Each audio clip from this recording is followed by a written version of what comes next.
Bonjour Pascal. Bonjour Eric. Bonjour Eric. Je suis content parce que cette année finalement c'est toi qui te prêtes au jeu. Alors qu'est-ce que ça fait d'être un Jedi? Alors c'est vrai que je suis en apesanteur, j'ai le sentiment d'être sur la Lune, en tout cas de marcher sur la Lune, même si je n'y suis pas vraiment allé. Et puis j'ai la console qui a des accents de R2D2, donc on est vraiment dans un univers sinon parallèle au moins spatial. C'est tout à fait ça. Ouais, alors là je suis sur une machine qui me permet de marcher ou qui me permet de courir sans avoir le poids de mon corps. Je suis à 20% du poids de mon corps, c'est-à-dire à 2 kilos, quoi, hein, on est d'accord. Plus ou moins, c'est ce qu'on va dire. Bon, et alors, quand c'est pas moi qui suis installé dans cette drôle de machine, qui s'y installe, qui y va? Ça concerne qui? Alors les premiers à avoir été adeptes de ce genre de technologie sont les sportifs de haut niveau, dans le cadre soit traumatologique, après une ligamentoplastie par exemple, de façon à faire une reprise d'appui précocement et un retour à l'entraînement plus rapide, ou tout simplement après un effort intense, après un match, pour des décrassages qui, seront non sollicitants ou beaucoup moins sollicitants sur les articulations.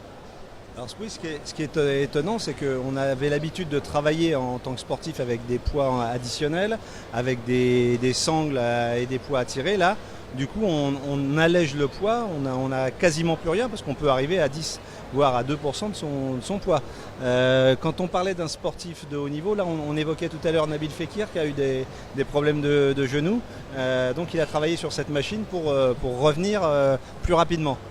Oui, l'objectif pour lui, c'était d'une reprise de rentraînement plus précoce, avec une reprise d'appui plus précoce. Et donc ce dispositif lui a permis d'accéder à la fois à la marche et à la course plus précocement, sans prendre de risque ni sur son articulation et par rapport à la chirurgie qu'il a eue.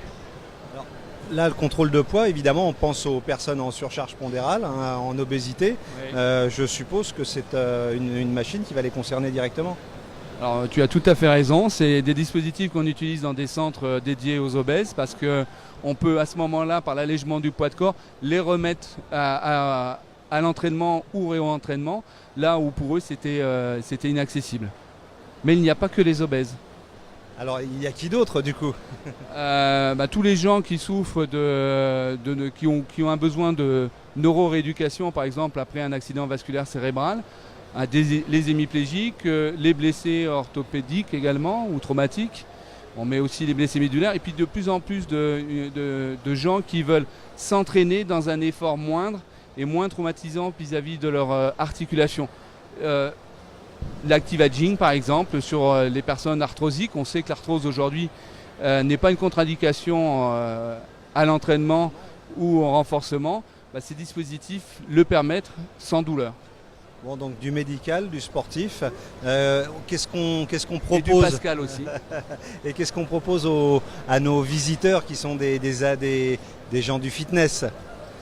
De travailler, alors je vais te surprendre, mais dans l'esthétisme, beaucoup de centres le plébiscitent dans l'esthétisme ou en thalasso pour travailler notamment la silhouette féminine, sans contrainte. Bon, effectivement, alors ça pourrait s'apparenter à un appareil pour, alors attention, je mets de gros guillemets, pour feignant, mais c'est loin d'être le cas. En tout cas, je m'aperçois que j'ai déjà fait deux bons kilomètres et que je les ressens pas, donc tout va bien. Eric, c'était le coup de l'arroseur arrosé. Tu me le refais pas l'année prochaine. Je viendrai avec un nouveau joujou. Voilà, ouais. Merci beaucoup, merci. Merci à toi Pascal.